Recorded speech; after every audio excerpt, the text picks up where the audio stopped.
Ok.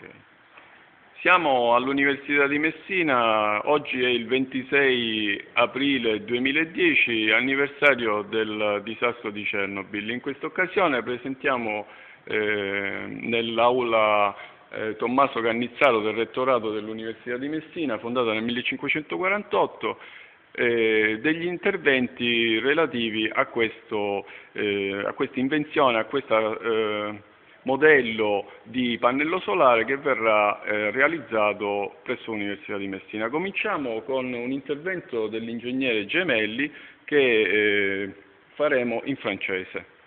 Legge il professore Restifo. Le scénario qui va de l'apparition de l'homme sur la Terre représente une marche presque linéaire de l'ancien consomme dans le temps, très semblable à celui des pays pauvres d'aujourd'hui.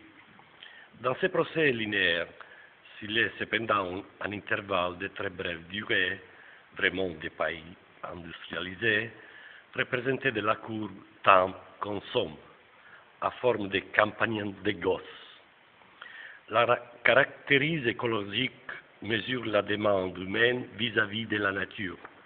L'accompagnant bien répondant des situations limites comme le présent en trait ascendant et en descendant, qui représentent respectivement croissance et décroissance des consommations.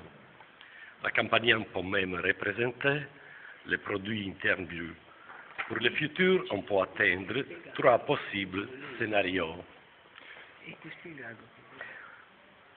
Dans ce scénario, nous pouvons voir la première hypothèse. C'est une hypothèse catastrophique. Disparition de l'homme causée d'événements catastrophiques globaux provoqués des activités. Point A. Selon lesquels il mènerait l'actuel système économique social, sinon changé. Seconde hypothèse. Merci à la technologie dont nous disposons vastement jumelée à l'emploi rationnel des ressources, on peut modifier ce qui serait les marches naturelles de la courbe en adoptant la ligne B. Procéder le long de la ligne B de la courbe avec des politiques de contrôle du marché globalisé, de la compétitivité et de cémentification du territoire, qu'il soustrait des espaces à l'agriculture, et avec les réusages, les recyclages, l'efficacité, les énergies distribuées et la réduction du transport. Troisième hypothèse, je reviens à travers des violences et des destructions à la situation primordiale, point A, au niveau global, sur le modèle de ce qui historiquement se produisait en domaine circonscrit, jusqu'à rejoindre un équilibre avec les ressources disponibles. Cela cependant présuppose une forte décimation de la population mondiale. La partie descendante de la campagne a une inclinaison qui dépend du comportement de l'homme.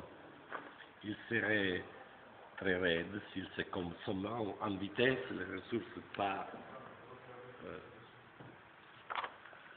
sera par contre pour raide si l'emploi des ressources ne sera pas employé avec sagesse, c'est-à-dire pourront en faire part à l'élan a des générations futures. Merci professore. Spiegato tutto lì, quindi Ok. spiegavo in italiano.